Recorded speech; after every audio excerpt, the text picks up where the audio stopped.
Love the Philippines. Kini ang bagong slogan kun brand sa kampanya sa Department of Tourism nga giayo-ayo og batikos gikan sa bagong brand hangtod sa paggamit niini sa mga video nga gikan sa laing nasud.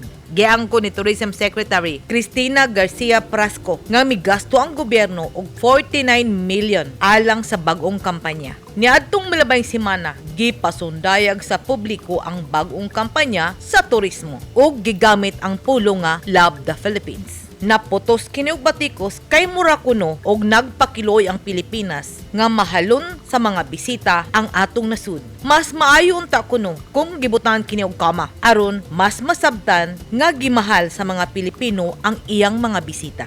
Mas misamot ang kagubot sa dihang nahibawan sa publiko nga ang mga video nga gigamit sa kampanya dili gikan sa Pilipinas. Niadtong Domingo, nagpakiluoy nga nangayog posaylo ang DDB Philippines, ang advertising agency nga naghimo sa promotional video. Ilang giangkon nga gikan sa sand dunes sa Brazil ug sa rice terraces sa Indonesia ang ubang video sa ilang promotional materials. May rason kini nga ilang gigamit ang video aron lang mapanindot ang produksyon nga maoy gikasuko sa mga Pilipino. Gibasura na sa Department of Tourism ang kontrata niini tali sa DDB Advertising apan gimakmak pag-ayo si Secretary Frasco. Sumala ni Senador Bong Revilla, mas maayong gibasura na sa DOT ang kontrata kay naulawan na ang katawhan. Matudo sa ni Senador Binay, ilang gikaulaw ang panghitabo. Gisaysay ni Binay nga ngayon lang unta nga ang mga nindot nga lugar sa Pilipinas ang gigamit kay kampanya kini sa gobyerno. Ang mga logo, slogan, disenyo ug ang mga video clips ang ngayon lang nga gikan kuno sa Pilipinas, matud ni Binay. Gisaysay usab ni Senador Binay nga ang naisgutang anomalya nakaapekto sa imahe sa Pilipinas labi na sa hunahuna sa mga tagagawas sa nasud nga mga turista.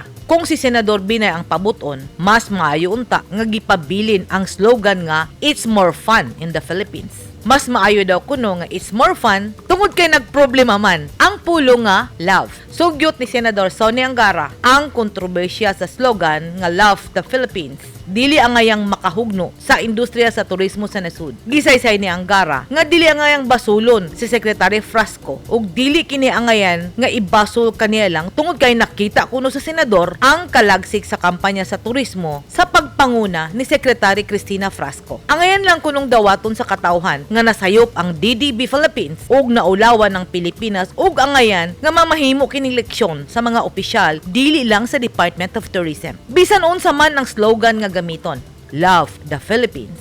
It's more fun in the Philippines. Usa ka butang ang klarong nagpabilin nga ikapanghambog natong mga Pilipino. Kini ang atong pagmahal sa atong nasud, ang atong pagkamaabi-abihon sa atong mga bisita, gikan sa atong mga silingan, sa atong mga higala, ug labi na sa mga langyaw nga mga turista. Sa mata sa katawan sa tibuok kalibutan, nagpabilin ang kaanyag sa Pilipinas ug ang katahom sa nasud, gikan sa naturales resources kun natural resources, hangtod sa kanindot sa atong kadagatan, kabukiran, ug nindot nga kahulugan sa atong kasaysayan, sa atong pakigubat sa mga langyaw. Ug kini ang sentro sa komersyo sa Asia. Ug ang Pilipinas ang nagpabiling sentro sa komersyo sa Asia. Nagpabilin ang Pilipinas sa mata natong mga Pilipino ug sa mata sa mga langyaw nga ang Pilipinas ang Pearl of the Orient Seas.